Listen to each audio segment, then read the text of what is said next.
l'OTAN a toujours été, depuis le départ, une organisation avec un double objectif, maintenir, et ceci ne l'oublions pas, avec la Russie, un statu quo asiatique, et contre la Russie, disons, de donner une justification, disons, à tous les efforts d'armement, de dépenses d'armement que l'on demande à l'Europe. Monsieur Sarkozy vient de dire que nous n'avons rien à craindre de ce point de vue. Les États-Unis s'occupent de tout, je l'ai dit, de tout ce qui concerne les communications, la défense. Nous devons leur abandonner, disons, la direction de ce point de vue. Alors que Monsieur Robert Gates venait de dire récemment que tout ce qui était du domaine de l'armement pesait énormément à son pays. L'OTAN cherche depuis un certain nombre d'années une nouvelle définition stratégique.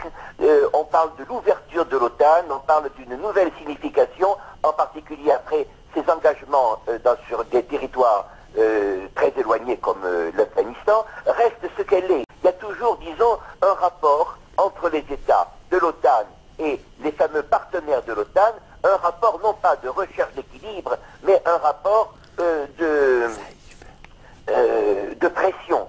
Et ce qu'il en ressort, c'est, disons, une formule, la formule de la défense collective. Et M. Sarkozy, cela ne vous a pas échappé, a même dit que le sens de cette réunion était justement de faire face à ce qu'il appelle la menace des missiles d'aujourd'hui, c'est l'Iran. C'est-à-dire que M. Sarkozy a même donné, vous savez, cette formule de Boileau, j'appelle chat un chat, pour dire que nous avons, l'OTAN, dans ses documents, n'a parlé de personne, n'a désigné aucune ennemie, aucune inimitié. En réalité, je vous le dis, nous considérons qu'il y a une menace croissante de missiles, etc.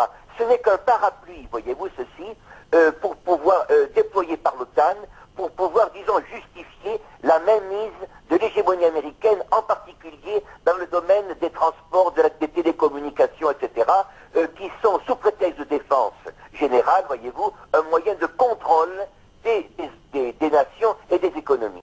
Sous le poids de ce qu'on va appeler le terrorisme, comme ce qui se passe aujourd'hui aussi en Irak, l'OTAN, disons, va développer l'idée d'une menace supplémentaire. C'est pour ça qu'il est très important pour elle de faire désigner, si elle ne le fait pas nommément, comme l'a dit M. Sarkozy, de désigner des menaces de l'Iran, des menaces, disons, voilées.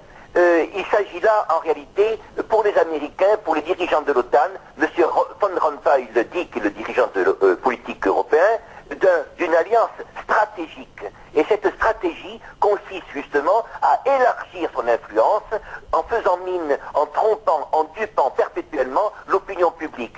Disons que nous assistons à une guerre médiatique dirigée contre l'Europe, dirigée contre les peuples américains, mais il s'agit là d'une guerre médiatique qui est menée par ceux qui ont intérêt, justement, en particulier l'entité sioniste, à peser de son influence sur le développement, justement, du Moyen-Orient en fonction de ses intérêts. Nous avons assisté à une destruction de l'Irak, nous assistons à une destruction de l'Afghanistan, et il s'agit là, disons, d'une volonté qui a été exprimée par M. Obama pendant sa campagne électorale. Vous savez que la guerre en Afghanistan, il l'avait annoncé, il l'a soutenue, et aujourd'hui il fait mine de s'en retirer, mais il dira en pleurant qu'il ne peut que rester, car il va, disons, suggérer des menaces permanentes venant des pays islamiques et autres. Il s'agit là d'une attitude ignoble. Et pourquoi les Français, comme M. Sarkozy, disons, sont volontairement au service de cette politique américaine, et des gens comme M. Juppé le sont, disons, entraînés, disons, par leur propre passion politique. Uniquement parce que nous sommes beaucoup trop faibles économiquement. Le général de Gaulle le disait, si nous avons une économie beaucoup trop faible, nous ne pourrons pas assurer une indépendance.